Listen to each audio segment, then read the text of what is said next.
షూటింగ్లో క్లాప్ ఎందుకు కొడతారు? అసలు కారణం ఇదే. మీరు ఎప్పుడైనా సినిమా షూటింగ్ వీడియోలు చూసారా? షూటింగ్ ప్రారంభించే ముందు ఒక వ్యక్తి బోర్డు పట్టుకొని క్లాప్ కొట్టడం తప్పకుండా చూసి ఉంటారు. కానీ ఆ క్లాప్ ఎందుకు కొడతారో తెలుసా? చాలామంది అది షూటింగ్ ప్రారంభానికి సంకేతం అనుకుంటారు. కానీ అసలు కారణం వేరే ఉంది.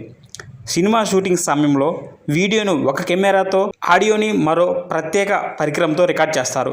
తర్వాత ఎడిటింగ్ సమయంలో ఆ రెండింటిని ఖచ్చితంగా ఒకే సమయానికి సరిపోల్చాలి.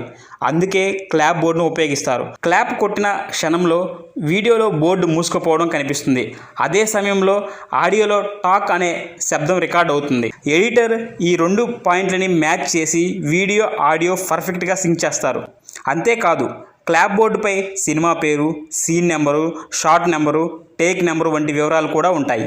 దీంతో వందలాది షాట్లో ఏది ఏ సీన్కు సంబంధించిందో గుర్తించడం చాలా సులువవుతుంది. ఇప్పటి డిజిటల్ కెమెరాలో ఆటో సింక్ టెక్నాలజీ ఉన్నప్పటికీ భద్రత కోసం మరియు ఎడిటింగ్ సులభంగా ఉండేందుకు ఇప్పటికీ క్లాప్ బోర్డును ఉపయోగిస్తున్నారు.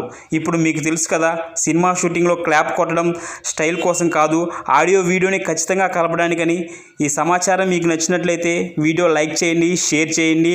మరిన్ని ఆసక్తికరమైన విషయాల కోసం ఇప్పుడే మన ఛానల్ని సబ్స్క్రైబ్ చేసుకోండి.